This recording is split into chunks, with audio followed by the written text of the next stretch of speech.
Hey, my name is Sarah and welcome back to another episode of Talking Fast alongside me is Manager Jacob. What's up, Sarah? I don't know why I decided to sing those little lines. It's the musical episode. No. Do you want to know what? When I did improv, we used to have to do a musical week every week, and I would always be conveniently sick for that one. Oh, yeah. Or away, or That's too surprising busy. To me, actually. Oh, God, no, I hated it. I Really? hated it. I got called out in my first one because I don't know, I just wasn't doing it Didn't properly, bring and then the it old made guitar and strum. Absolutely not. When I choose to be musical, it is with the comfort of my home in my apartment. Okay, I respect that. What are you drinking or eating this week? Went to the. You ever been to Grape Witches? You ever pick up some wine there? I've done what? No, but I walked by it, and it's one of those places that I go, oh, I should go there. You should. It's on Dundas West here in Toronto, but this is also just a reminder: go check out your local small wine stores, especially because while we're recording this, there's an LCBO strike happening. There's also they're opening a Grape Witches at for those of us that live in the concrete jungle that is all the condo areas at Waterworks. They're opening up a Grape Witches. Food hall, at the food hall. So maybe I'll go to that one because I don't have to travel as far. They're so good, and they have their selection is fantastic. So I had a couple glasses of wine there on the weekend, and they've got a back patio that is honestly like one of the nicest, cutest little patios in the city. That. The vibes were good. The people were nice. Their staff is honestly incredible. Love that. So I was drinking some wine on a patio. You can't be mad at that. What type of wine are you drinking on a patio? Obviously not a red. Right? I was drinking a crisp white. I can't remember off the top of my head. Are you an orange wine person? Not really. Oh, interesting. Really. I like orange wine. A natty wine bro, as people say. A natty wine bro. I try to stay away from that. You know, I'm like a crisp white.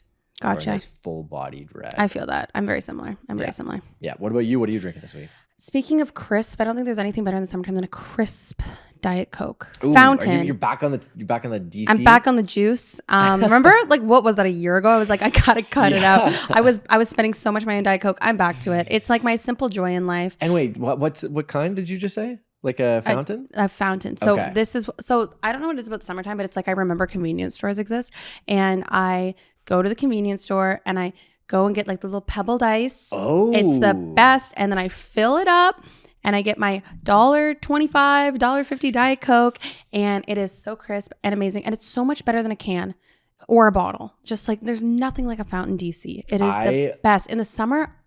I agree. I'm still on. I don't agree with the DC. I'm not a big Diet Coke guy.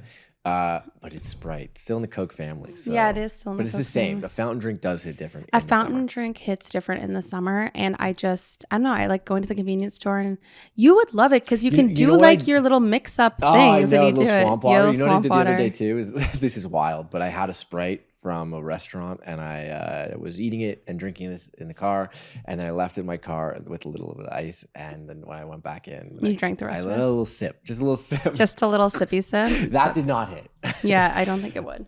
Sarah, what are we watching or reading this week? Okay, so I used to be a serial binger of Ryan Serhant's YouTube videos, and now he has that show Owning Manhattan, the realtor from New York. So the lore of Ryan Serhant, though, is he started on a Bravo show, $1 Million Listing Manhattan. Right. And so it was like, he was on that, and then he left, and then he did YouTube for a long time. He had like all these YouTube vlogs, and he had all these like tours of these like mansions and not just mansions, but like these beautiful apartments in New York City. He did have some wild ones, though, like he had some crazy ones. $250 million. So he has a $250 million one in this show. But Owning Manhattan is my new favorite like realtor show, because it's not like trashy like Selling Sunset, where it's just like all about the drama and not actually about the houses. They're not even really selling the houses. You're literally hearing him get like ripped on the phone by somebody, like by someone selling. Oh, really? You hear the other side of the phone calls, as opposed to like Selling Sunset and stuff. They fake everything by like pretending to be on the phone. Or is it? No, it's his. So he went off and started his own brokerage called Serhant. Okay. And it's all the realtors that work for him. He fires somebody on the show, which is crazy. Like, it's like so real, and he's a little nuts, but like you respect him, and he just like wants people to do good work. And I just like that it's actually about selling real estate, and then the drama comes second, and the drama just naturally comes out of it because it is a dramatic industry. When you're selling like $20 million penthouse homes, you're dealing with all these characters. So if you haven't seen Owning Manhattan yet, highly recommend it. It's the best real estate show I've watched, because it's brought his Bravo background and like the mix of real reality TV into like the Netflix reality TV world. I like that. I haven't watched this. I can watch this. You should. Now. It's really good. And watched also his old YouTube stuff, and I liked it a lot. And as somebody that like loves architecture and stuff, like there's nothing like the Manhattan like and apartments. I like the competition of it, because I I feel like I saw a TikTok of him recently where he's talking about sometimes they have like limited listings or like limited time to sell a property for themselves. So it's like a high pressure situation. Yeah, exactly. So, and like there was one where he had a high pressure to sell like pre-construction condos, and it's like he had to sell 100 units in the building for him to get the entire rest of the building. And stuff like. Anyways, it's just like really fascinating. And like obviously I know it's reality TV, so some of it's fake, but it feels the most real out of any reality TV real estate show that I've watched. How about you? What are you watching? Okay, this is I don't know if you call it a red flag or just like a warning. It's more of a warning. A red flag for yourself? No. I thought you know when you're you're scrolling on TikTok and like you see the account sometimes that like just post full movies. But I love watching full movies. The Intern. I've never seen it. I've only watched it on TikTok. Oh, you should watch The Intern. I've only watched it on TikTok. It's a good plane. I know movie. everything that happens. Okay, but sometimes the full movies don't hit. Because they're just posting Haley and I, we were watching, it came out like 5 years ago or 6 years ago. Ready or Not. It's like a kind of a spooky, murdery family movie. Never heard of it, but okay. Yeah, well, it's probably going to come over to TikTok now. It looked amazing in the TikTok clips. Like I watched it, came up on my feed. Haley came up on her feed. And when we were like, you know what? Maybe let's give this a go. Let's check out the full movie. We've seen a bunch of Give me the full 16:9. I don't just need the 9:16. Don't cut off weird. Yeah. We watched it. It didn't really hit. Honestly, like we saw maybe the top 5 scenes that were really good. And then the rest of it was kind of like, I don't know. Yeah. And you realize like the lead actress is maybe not actually that good of an actress. And that's the reason why it's like a TikTok and it can't movie. carry. But you know what? There's a time and a place. So if you're scrolling TikTok at like 11 o'clock at night and you need something to watch, definitely check out the other parts of Ready or Not, but do not watch it in full form. What are you listening to right now? Well, I'm taking a page out of the Sarah Jenkins playbook and are you listening to Taylor Swift? No. Maybe a little bit. But no, this week or coming up in a couple weeks, I think we have Valley and the Beaches playing at Budweiser stage. Fun. So I like Valley, but I've been listening to like back stuff that I discovered years ago. But then also they released like a little EP that I've been listening to. The drummer is really cool. I met her at Peaches, the sports bar. Oh yeah, because she's friends with Shannon. Shannon's fucking so cool. Shannon's friends with everybody. Shout out Shannon. Shout out Shannon. And shout out the drummer. And shout out the drummer whose name it escapes me, but you're cool too. Very cool. Valley's good. But I'm excited for that show. I feel like it's going to be like a good hometown show. And it's sold out. Yeah. And they're doing 2 nights, aren't they? I don't know off the top of my head. I think they should. Anyways, it looks super fun. I won't be here, but I have FOMO. I wish I could go. I'll be at a cottage in Nova Scotia. Oh, that's too bad. Yeah, I know. I'll live stream the whole thing for you. Oh, thank you. Oh my God, literally do close friends, only me on the live stream, just so your Instagram doesn't get taken down or something for illegal. What are you listening to this week? So I was away with friends this weekend and rediscovered the love for the song Love Song by Sarah Bareilles. Oh, it is an absolute fucking banger. Yeah? Like look, my next thing is going to be telling you that I went to Muskoka, and you sit a long time in the car to and from that place, and we listened to that song like 7 times in the car just because it's like a banger. It's like nobody hates the song. Is it like, what's the instrument in that that's like? It's a piano. It's a piano. Yeah. And the whole music video is her sitting at the piano being like, I'm not going to, and the whole thing is about like her label wanted her to write a love song to like sell her music. And the whole thing is she goes, I'm not going to write you a love song because you asked for it because you need one. You see. And it's a great song. Still a banger? It's still a banger. Also, fun fact, if you didn't know, Sarah Bareilles wrote all the music for the musical Waitress, which is also a great... Yeah, honestly, a good show. It's a good show, and the music in that show is A+. So yes. Shout out Sarah Bareilles. Incredible performer. Oh my God, I saw that here actually in Toronto. Yeah, I've seen it twice. It's amazing. Somewhere you went, Sarah? So I just alluded to it, but I went to Muskoka for the very first time. Yeah, I need to know, what did you think? I'd never been before. Full on Ontario cottage country. Yeah, I'd never been, and I was at a friend's, like Rosso. I kept calling it Russo. Is like Rosso, cottage, and it was true Muskoka. It looked like all the things from the magazines. They got a dock boy delivered like magazine of real estate for sale, like on a little ski-doo and stuff. Beautiful cottage. I had a great time. Did you take a look? Oh, just a cheeky magazine? 11 mil. Yeah, absolutely. No, I loved being at the cottage. It was beautiful. Yeah. it would take me the same amount of time. It took me 5.5 hours, almost 6 hours to get there. It's almost lot of traffic. It takes me the same amount of time to walk to Billy Bishop Airport 30 minutes before my flight, get on an airplane, go to Nova Scotia, and then drive to my cottage in Nova Scotia. Same amount of time, 6 hours. Same amount of time door to door. It was 6 hours? 6 hours. Dang. And that's, look, granted, we stopped once for food for 15 minutes, okay? And then we stopped once to get groceries. Like supplies, but like that total trip would not be more than 20 minutes with like both stops. So, but like literally 5.5 hours in the car. That is partially Toronto though, right? Like it's, you know, I went it's up to there's my cottage, one which is a little bit highway. further than where you were, and door to door was 2 hours, 40 minutes. However, that was maybe speeding a little bit, and we left at 6 a.m. So if you're flexible to leave at 6 a.m. on a Tuesday, you can make it happen. But we left early. Like some of our friends didn't leave till after 5 p.m. They didn't get there until like they didn't get there till like 10 p.m. And so I was like, I understand. Like it's beautiful up here. I understand the value of it, but time is money. You literally spent, and then it was 4 hours, 4 and a bit hours. We didn't stop. It was 4.5. Airbnb or like a short-term rental or something? Or no, someone's it was cottage? someone's family's cottage. Okay.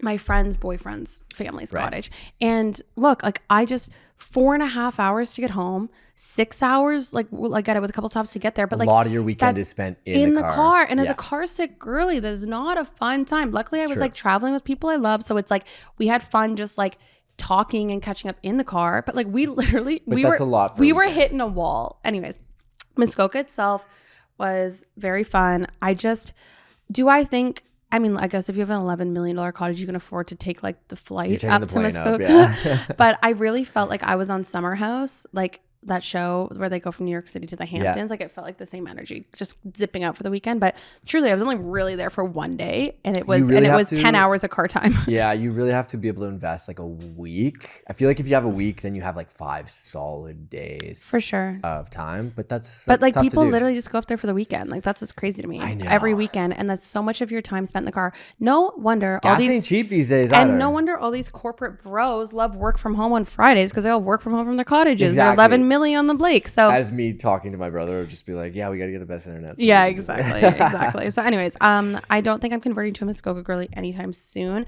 mostly because I can't afford it. And Kawartha Lakes is where I grew up, and you can get there faster and cheaper.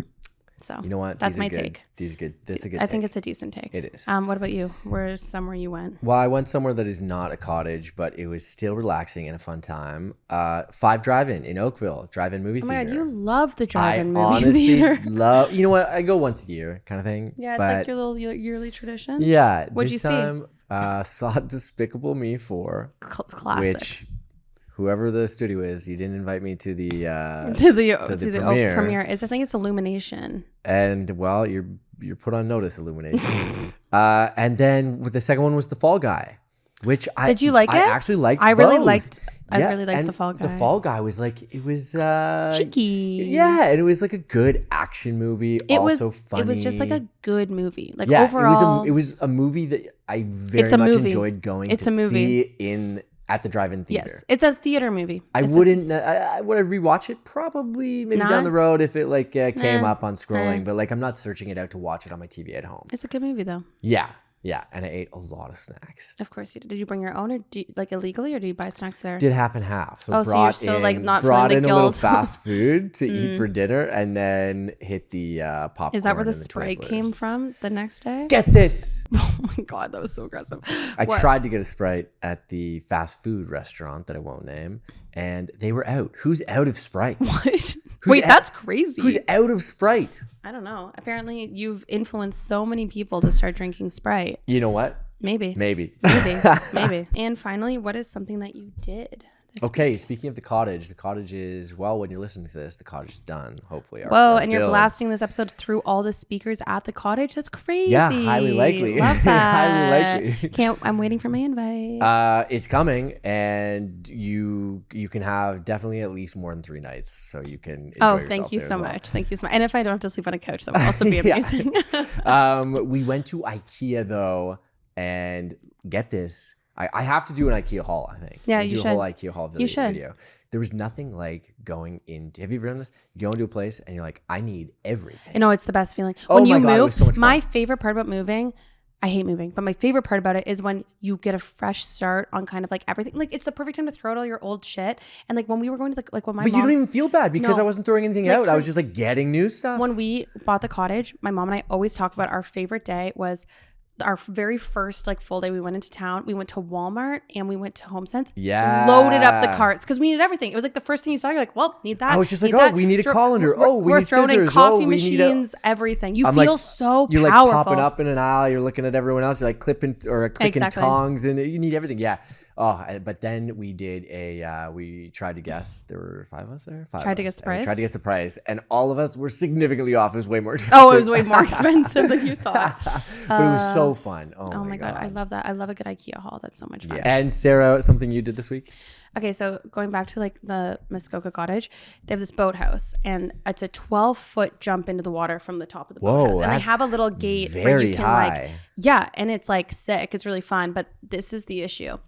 I know we talked about this, and I talked about it on like a self-care Sunday thing about how I've been having kind of an existential crisis about aging and how I'm like 28, I'm so old. Yeah. So like I kind of like gotten over that. And I was like, oh my God, no, I'm still young and youthful.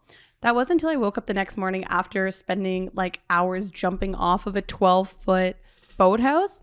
Takes a toll. Shit, my neck and like back, my shoulders, everything was so sore. And I was like, when I was a kid, I probably could have just jumped off that for hours and never would have felt anything. Yeah. But I was in pain. So I was jumping off the thing and then I belly flopped the one time, not on purpose, by accident. No, because I slipped because it was wet. Did that hurt?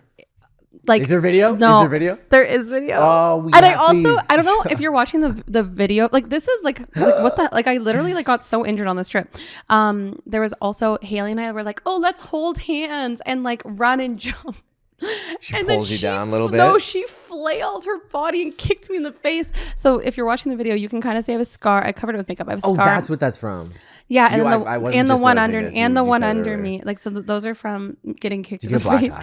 No, not a black eye. But then Haley goes, "Well, my foot really hurts." I was like, "Okay, sorry about your foot." Well, I have this scar on my eye for. Anyways. Did you have to? Were you at the edge? Did you have a moment where you're like, "Should I?" Or were you right in? Oh, I was like nervous, and then once you do it once, then the adrenaline and also the water was so warm. But I will say it's one of those, because it's 12 feet, it's high enough that you jump and you have time to think about it while you're in the air for a while. Like I'm in the air still dropping, and my brain is going, why am I still falling? And then you hit the water and you go so far down because you're jumping from so far up. It was exhilarating though. So honestly, you should build a boathouse so that you can have a 12-foot jump dock. Okay, we got an easy walk in at our lake, but like maybe we'll build like a 15-foot platform. The second you finally finish building the cottage. So by the way, now I have to build a whole other structure. Or we'll do a zip line that just goes right down the hill straight into the lake. That'd be fun, except for my body would be in so much pain the next day. Sarah, I got no sleep last night. I swear my mattress is like a brick. It is so uncomfortable. I don't know what to do. I feel like the one thing I realized in adulthood is actually how much time you spend sleeping and like on your mattress and how important it is to have a good one. I spend a lot of time sleeping on it, and I spend a lot of time just laying on it as well. So why don't you upgrade to Polysleep? Because that's what I did, and now I have incredible sleeps every single night. Okay. For real. Okay. Tell me more. So they're made in Canada. They're eco-friendly. And they're each crafted with cutting-edge technology for ultimate comfort. And as someone that sleeps on it every single night, I can attest ultimate comfort. Truthfully, I'm sold. Where can I get one? So to start sleeping better, all you have to do is go to polysleep.ca and select retailers to discover why thousands of Canadians, including your podcast co-host, me, right here, are sleeping way better with a Polysleep mattress. Get ready for the best sleep of your life. Just go to polysleep.ca. Best sleep of my life? For real. Our next guest co-founded Monday Girl.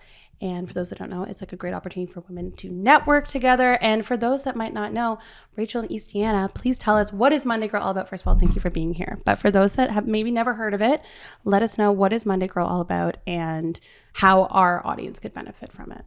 Well, thank you so much for having us. So Monday Girl is a networking platform for next generation women leaders. So we hated networking. We went to a lot of networking. Absolutely hated it. Same. Yeah. I hate it. I feel like everyone kind of knows that feeling, whether it's like you're reaching out on LinkedIn to people, no one gets back to you, or maybe you're attending a bunch of corporate networking events and it's like awkward small talk. A lot of, industries are very male dominated. And we bonded over the fact that just like all these networking events were not made with women in mind. And that was something that we kept hearing from, all these thousands of women who are now part of our community, the same sentiment and this frustration of like, how do you meet like-minded professional women? How do I get my foot in the door, or how do I find support, or just talk to someone about whether it's like work politics that I'm going through, or I'm maybe navigating like a major pivot. Didn't really have a place to go to for that. Like you can't talk to your boss about it or your colleagues because it's kind of a conflict of interest.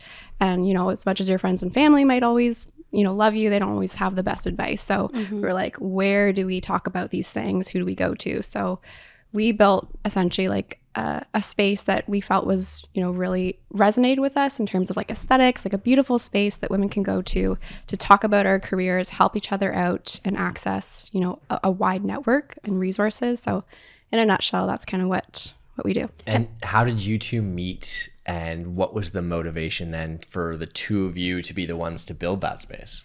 Okay, it's a very convoluted story. We love convoluted stories. And it's a podcast. We can talk about it for an hour. We love convoluted stories. I feel like every year we have like new fragments of like, no, we actually met like at this point or date. But we actually did go to the same university, same year, same residence. Oh. I do believe now, I think the verdict is that we probably connected through that like Facebook group. Do you remember Yeah. that? Like Yes. the intros. Yes, the Yeah, intros where you yeah, post yeah. a photo of yourself and you like do all like the little questionnaire thing. Yeah. And it's like a photo of you. Yeah. It's like a selfie. And I was Yeah. like, I like sports, blah, blah. Like, I don't like sports. I actually don't think I've even posted in it, but I think you posted. I think it connected. I do not remember this, but Anyways, I told you, convoluted. But we ended up connecting after university. So I saw that she was doing YouTube, and I don't know, I just thought it was really cool. She's putting herself out there. She's doing a lot of travel content. And I was dying at my desk doing my 9 to 5 in tech. So I was like, you know what? I'm just going to reach out to this girl and see where this goes. So I guess like I cold messaged you on Facebook. And we went for coffee. It was like a 2-hour long, no, it was like a 4-hour long coffee. Yeah. And that coffee. same coffee date, we actually came up with the concept for Monday Girl. We came up with the I name. love that. And we're like, okay, you're going to go home and do the logo, and I'm going to start the Facebook group. You were instantly into it. yeah, started a business that day. I Yeah. love that. And like you guys hadn't spoke before. Like it's not like you both had like the idea that there was this like missing piece. No, like there was no like premeditated, like we connected on the Yeah. X level. We didn't even know each other. She probably thought I was a crazy person. And I was like, hey, like we just like started talking. Yeah. And I think the concept of networking came up like a few times. And for me, I think I was like outside looking in, I'm like, you have this amazing life. You're traveling, you're doing these amazing, campaigns. Meanwhile, I'm like slaving away my 9 to 5, doing tech, doing these networking events, and it's so male dominated. And I was like, but you probably have this like totally different experience. And she was like, no, it's very similar for me. And I think the more and more we connected about that, we're like, wait, it's probably this awful for everyone. And networking felt very two-pronged at that point. It was very like pink or blue. Yeah, Like I felt that's like true. very either like MLM, Avon, like Very one girl of the- boss, right. girl Very boss girl boss. energy. Yeah, And then the millennial girl other boss. was like very blue, very like corporate Yeah. networking for men. So we just wanted something in between that resonated with ourselves. But I feel like that's really cool because then if it just was birthed out of a first initial like networking between the two of you in conversation, then that's like a really nice way to have like a vision for the brand, because I'm sure what happens at Monday Girl events and everything is probably the exact same thing that happened to you two. Literally, we essentially like built a platform that we wished we had starting our careers. And like I think that even today, everything that we put out there is still a representation of what really resonates with us. It's a representation of what we love, what we're looking for, and what we don't see in the world. And for us. what do those points look like? What are the core values, and what can people expect when they're looking at Monday Girl and being like, that is what I've been waiting for? I think for us, it just came from like this true idea of we didn't even start it off as a business. We truly did it to solve our own frustrations. Like we were convinced it was just going to be the side passion project that hopefully would help other people along with selfishly ourselves. Yeah. So I think the key tenets for us was like, you just have to be very genuine. And it sounds so overrated. Like we all know networking should be genuine, but the reality it's is not. like, It's so go to not. networking. Like, do you remember like those old networking events and you have like a stack of cards coming home and you're Yeah. like, what the heck is this? You're And like, then there was a moment for oh my god, and then you had to have a really cool like business card. Oh my god, I forgot about that. oh yeah, That's it's like to be like aluminum, like flashy, Yeah, to and try you're like, Yeah. to make yourself stand out amongst all the other business cards, the piece of paper people are going to throw out at the end of the night. yeah. So So that's like first thing is like be genuine. Yeah. Like how we describe it is like offering value. And I know it's hard, especially like when we first started out, we're like, what kind of value do we have? Like if you're starting off, like what can you really offer someone more senior? But we found different ways to like really think about that. So it's always just like, you know, really be open, be honest, and see how you can help other people out. So do that first. The second piece for us is, it sounds vain, but aesthetics is super key for us. Again, like very pink or blue. Yeah. We thought there had to be a more modern way to talk about networking that actually resonated with young women like ourselves. So Yeah, and at the same time, we kept seeing all these like beautiful influencer events that we weren't getting invited to, and we're like, you know, what if we brought that experience to the everyday girl? Because like chatting with her, she'd be like she's a makeup artist. Like if you ask her for any recommendation on beauty product, like she's got you. And she's so influential with her circle around her, and like going into the office, talking about like products and things. And like every girl is also influential in her own community and her friendship. So like, yeah, we really want to bring that experience of like making the everyday girl feel super special. And like when you walk into that room, you feel instantly welcomed.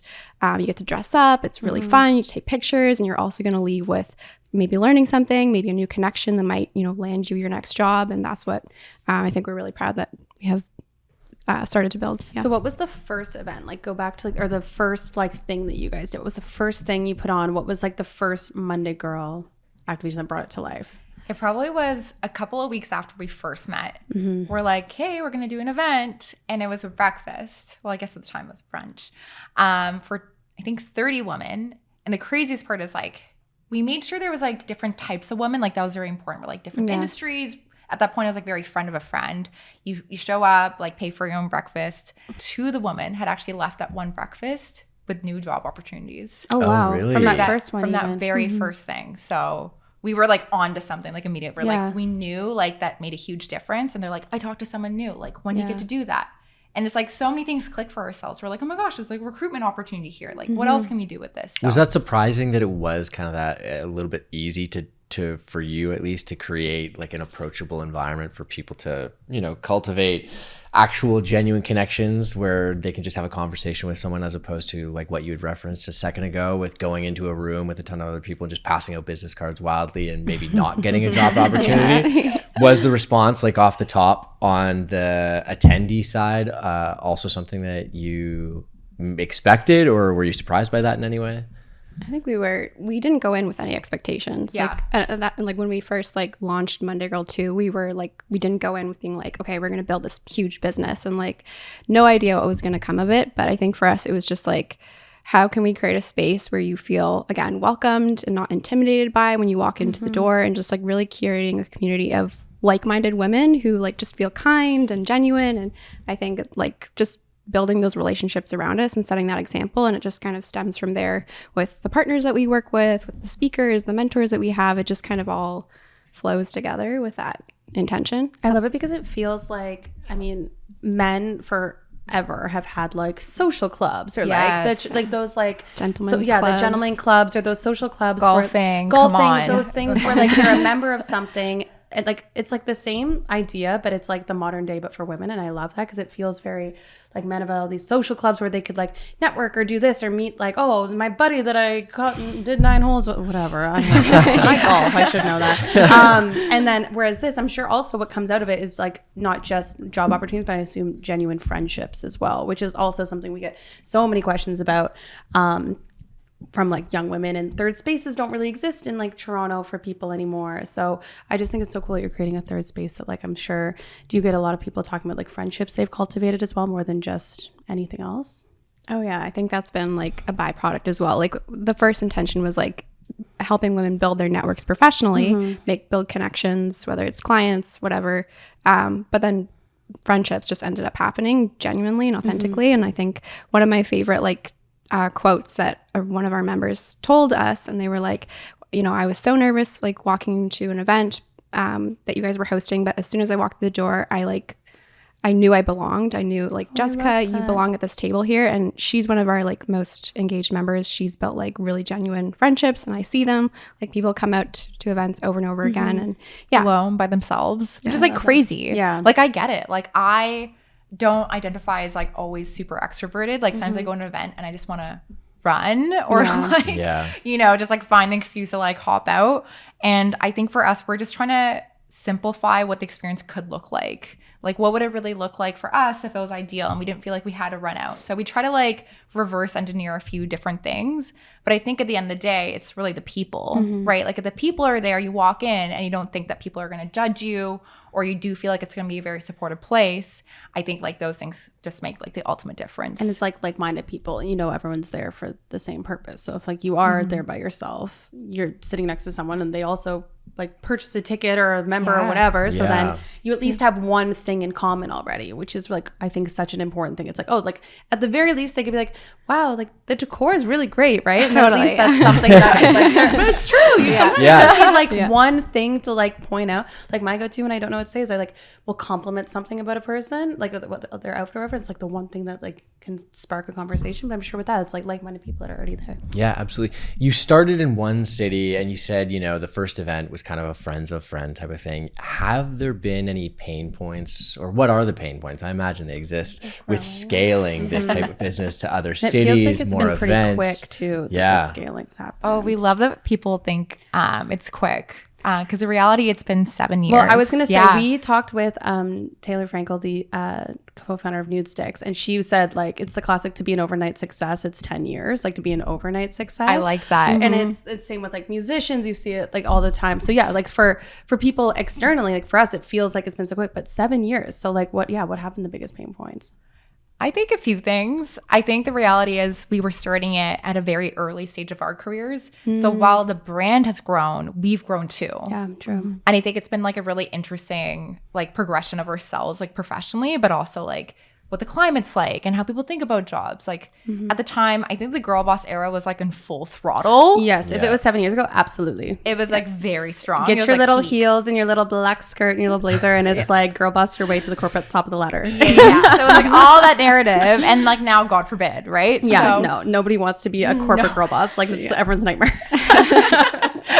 So I feel like for us, it's been like, you know, us also progressing with like, how do we understand work? Like, what does that look like? And then also just like, we talk to our community. Like the thing is, Monday Girl's a community. So we talk to our community every single day. And we feel like we get like to hear about it like firsthand from all these members anecdotally, which is really cool.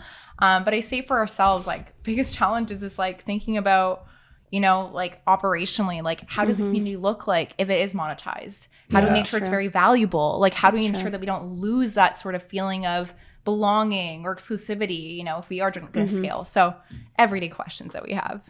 And a year ago is when, well, you're saying you were doing it full time for a little bit longer, but a year ago you like made the jump and went like full time into the business. Was there like a moment or a point that you guys like sat down and were like, okay, this is like a viable, like this can be our career? We probably did that 4 years before I actually quit. we definitely, well, she actually was much more brave than I was. And you can speak to like your entrepreneurship journey, but she, for me, was always like my inspiration. I was like, she's always doing it. She's always been so brave, like doing it on her own. And she went full time with Monday Girl, which is also like a crazy thing to do because at the time, we were not even making money. She's like, I believe in Monday Girl. I believe it as a business. I'm just going to do it. And at that point, that's actually when we decided to actually turn into like the platform that it is today. And then 3 years later, I'm just sitting at my desk. I'm like, okay, I think this really has to be a decision that I make like today. But I dragged it out. And I luckily had a very, very good friend of mine who used to work at Uber too with me. And he literally pulled me aside and was like, you have to quit. He's like, nobody else is going to tell you to quit except for me. So he's like, just do it. And I literally went in the next Monday and just handed my resignation in. That's good to have that support because I feel like that's not always the case, especially in maybe a company like that or larger corporate. It could have went, exactly. Like it could have backfired on him, whatever. But the reality is, how was that first day then waking up outside of the corporate space? I mean, the day after I did that, I literally was like, how do I tell them it was a mistake? Like, how do I make a prank? I was like thinking of different ways. I'm like, joke's on you. Just kidding. Just kidding. Then for you though, did like what made like you guys weren't making money yet, and when you like really took it on, like did you just like believe it so heavily, or like did you always have that entrepreneurial spirit? Yeah, I mean, to be fair, I've never had like a particularly like stable like him background. Like so I was used to, I'm like risk tolerant is high. I didn't Yeah, so I was used to that, like never knowing when your next paycheck comes in. And I also knew that like we had something special here. I could just see it over and over again. And it just kept like reproving itself. Every event that we hosted was selling out, these huge rooms full of like 400 women in the room. I was like, there's something here. And then when we hit the pandemic, at that point, we'd been hosting all these events and we could no longer host events at this point. And we're like, hey, what do we do now? And we pivoted to launch the digital platform. Again, I was just like, I feel like there's just something here. There's something special about the Monday Girl community, and I'm not going to give this up. So yeah, it has been a hard journey for sure, but I think, yeah, totally worth it. I love that people think we're an overnight success. On the mentor side, because I know you bring people in as well for different panels and that kind of stuff. In the earlier days, and maybe you just had the connections that you were leaning on to bring people in, but was it a hard sell to sell people on this new style of event or networking space where they could come in and potentially add something to unknown attendees at that time if it was early events? Well, I love that you mentioned Taylor Frankel. She's been like a very early supporter.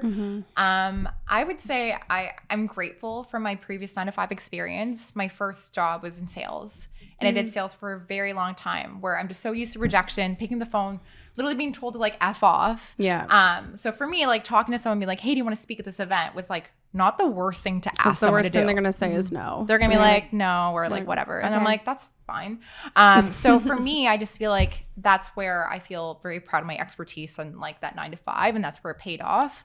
But convincing people the networking thing has been very interesting, but it's still something, to your point, the social clubs. It's like, we don't talk about the fact that women are socialized very differently than men 100%. on how they think about networking or social clubs.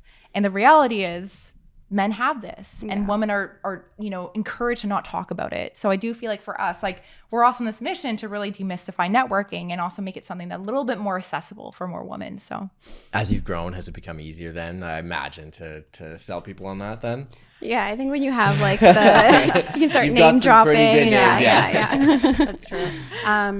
What was like the biggest difference that you like take away from your events and like for women to network versus men then? Like if it is so different, like what would you guys say is the biggest difference in the way that you operate networking than a more traditional landscape would? I don't think the answer is necessarily how it's structured. I do think there's a lot that goes into, like we talked about this. It's like the two things. It's like the vibe, which is like for us, like authenticity, kindness. And the second piece is aesthetics, which is like very important.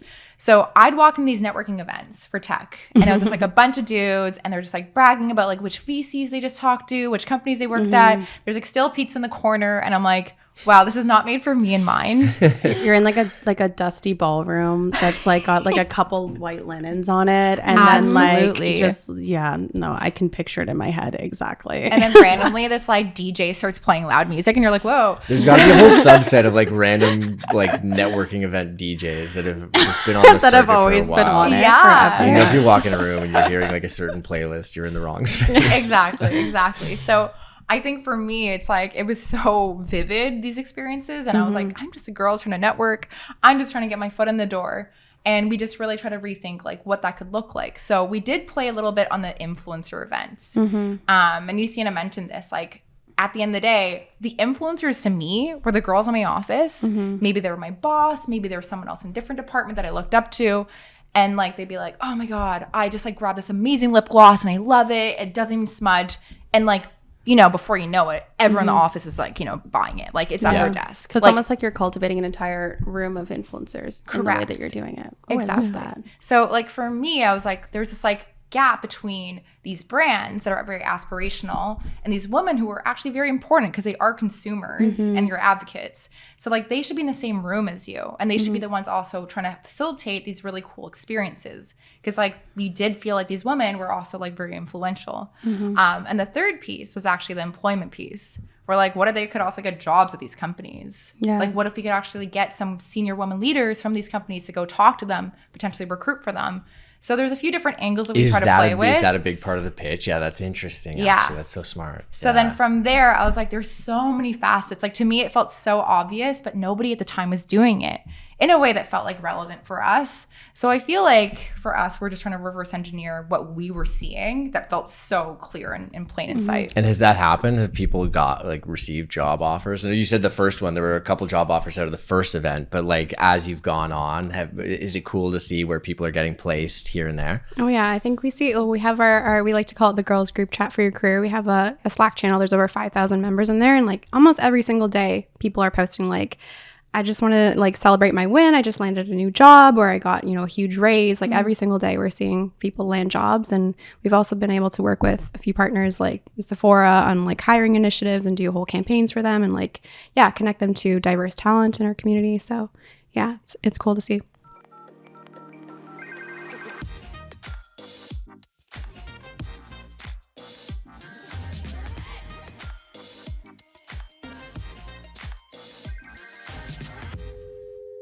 I'm curious about industries and the types of women that come to these events. Did it start mostly leaning a certain way? Because you said you never had like a really true like 9-to-5 more traditional job, and you come from tech. Did it like always start with just being it's for everyone, or did it kind of lean more tech, more like I was just curious about industries and like the type of people that come to your events? We are like open to pretty much all industries, but naturally we were, I guess, attracting a lot of women in tech, business, finance, marketing, HR, like kind of we have our biggest industries, but we also have a lot of members who are business owners, entrepreneurs. And then as a network, like it organically snowballs and people like refer friends and stuff. So I think those industries keep on growing, but yeah, it's pretty diverse. And I think the reality is like a business will naturally like replicate the founders. Like I think for you, because you lean so creative, like that's where like the creative part came in. So we were attracting a lot of women in marketing and graphics because they loved the aesthetic of the brand. And then for me, because we were partnering with these tech companies to recruit, they were like, well, I want to talk to this company. So that just happened. What do you think about the grind mindset? We were talking just off camera at the beginning about the raw dogging the flights, which is I can't believe we just used that term on our podcast. Yes. But this is probably the only way to describe it. It's the only way to describe it. There's no other way. It's true. It's like the technical term for it. Yeah. It is the correct direct dictionary technical. But that is kind of associated with the frat bro-y space, which, we've been talking about kind of has had a grasp on the networking side of things as well for a long time. Is it a tough sell to, or I guess, how do you balance talking to your community about the importance of balancing career growth with generally taking care of yourself and health and well-being? Yeah, well, I think the main thing that we are so mindful of is the fact that like our audience talks to us so much. Like we almost can't, people are like, talk to your customers. We're like, we can't not talk to our customers. Like all day we talk to our customers. And the most interesting part is like, I don't think Monday Girl was ever truly established in the sense of being like this like career networking thing. It's like a facet of it. I think it's a connecting piece. But whatever your career success means to you could be so freaking different. Like I think we're the perfect examples of that. Like for Istiana, like she's always had just whatever her passion projects were, and she's involved in so many different projects. For me, at a very linear 9-to-5. But I don't think either one of us or even our community would say like one is like the ideal version. So I think it's just so open for interpretation. That's a good answer, because I even framed the question. That's like my own bias being like, oh, how do you balance I basically was just operating under the assumption that like career growth is the goal. But you're totally right. That makes so much sense. And I think the extra layer to overcomplicate this is like for women, it's always overcomplicated because if you are deciding, family planning, it's like a thing. Yeah. It's a main concern for us. We're like, okay, like, do I have to get my career in a certain place before then? Or if I'm looking for an employer, like, are they going to cover this? Are they going to care about this? So I just think it's a little bit more of a mixed bag for women than it is for men when you talk about career progression. So are those some of the discussions you guys have, like, with your community, like family planning, like being one? Yeah. Oh yeah. Yeah. We've had a couple like workshops on this, but it's always a topic of conversation in our Slack channel. We have an MG Moms group. A lot of our mentors and leaders that are on our like office hours roster, like they're all working moms. I think we have an upcoming workshop on this topic as well. Like it's just always top of mind because it's a topic that's so close to us, to our community. So, well, because I feel like, I think people forget, like women have really only been working for like 40 years. 50 maybe, whatever. No, it's 45 years. I literally just checked counting. it. She's No, counting. it's true. Yeah. That's because I'm like, it's like people forget. So it's like we have to rework the way everything works for a way that, so that women, like if it's only been 45 years, then that's like, some people have only just retired who like started in the workforce when it very first really started for women, which is kind of crazy. And it's, it stems into so many different things. Like even a very small detail is like officers are freezing cold, right? Yes. And it's because they're like, men are in suits. Like we want to make it comfortable for them. Meanwhile, like girls are like No, freezing. my nipples are like, literally hard all the time. And it's so embarrassing. I have to only wear shirts that are like a certain, because I'm like, oh my God, it's so cold. Yeah. It's the worst. Yeah. It's a real struggle. You've never worked in an office. You don't know how cold it is. I don't. Yeah, that's so true. Like just little things that I guess like men wouldn't think about when they're creating these massive office buildings and the patriarchy in general. But in that initial coffee meeting, did you plan out 20 years? It sounds like you got a lot done in that initial coffee meeting. Did you plan out 20, 30 years? Is there a long-term vision for where you go from here? There's not. We definitely want to keep growing. Like we just expanded to the U.S. last year. We're in San Francisco, New York, Chicago, Miami, and so obviously we want to keep growing in the U.S. and then eventually globally. That's definitely on the roadmap. I think our vision has changed over the years. Like at some point we were like, let's do this, and then we're like, okay, no, let's scrap that. It changes, but I think the main thing here is like we want to keep growing, want to reach as many women as we can. What is it now? I think for us right now we have an audience of over 300,000 women across US and Canada, which is huge. And yeah, we've hosted over, I believe, 164 events This year. Just this year. Events are hard too. We've thrown a few events that are they're so hard. So hard. We could have a full podcast about how events are so difficult, and it's the minutia of the little things that I'm sure you guys have to think about all the time, and you've done them so many times. But like the aesthetics and stuff is the fun part of events, and then there's like the little logistics of where people are going to put their coats or things, like little minor things that I'm sure like come up for you constantly.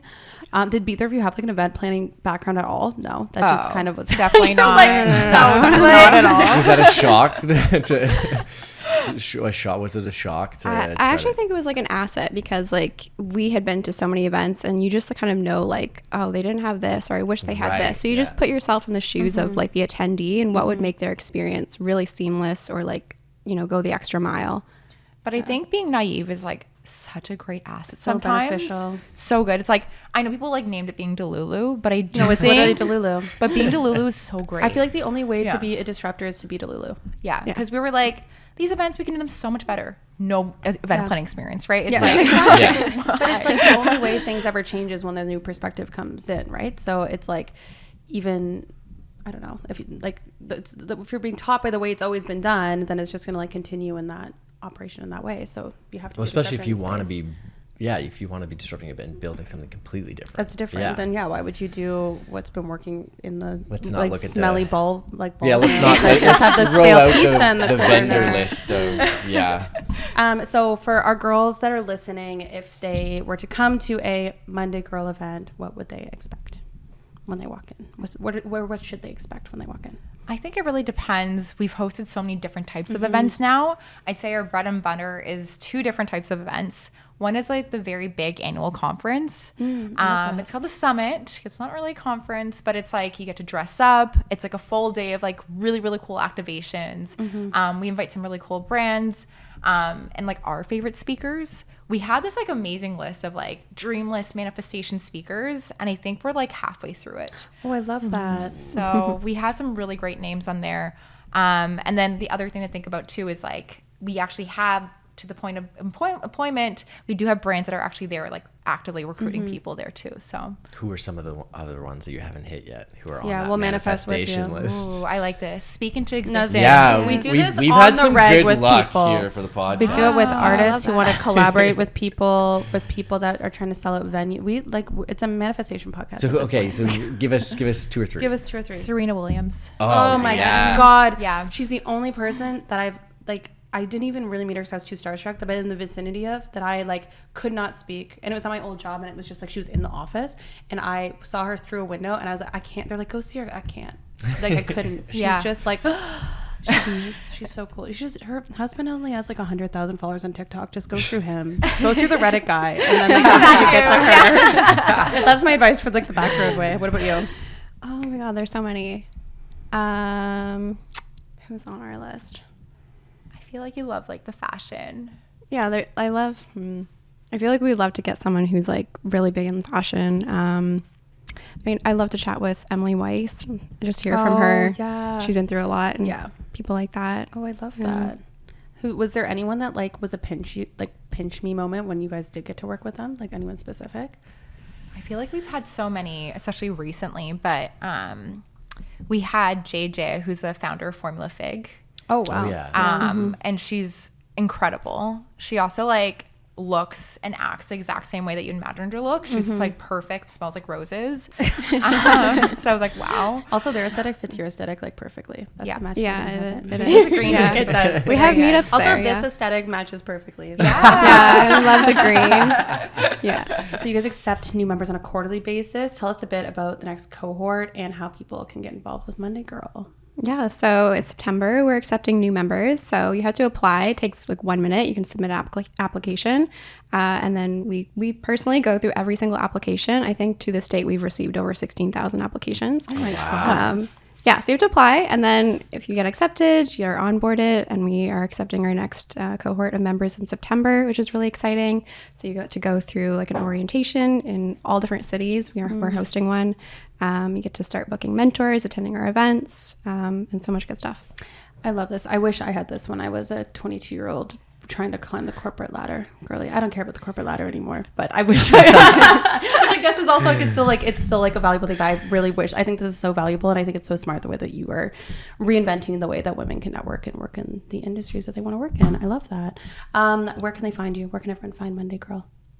Thanks. JoinMondayGirl.com or at JoinMondayGirl on Instagram. We're also on TikTok _MondayGirl. Love it.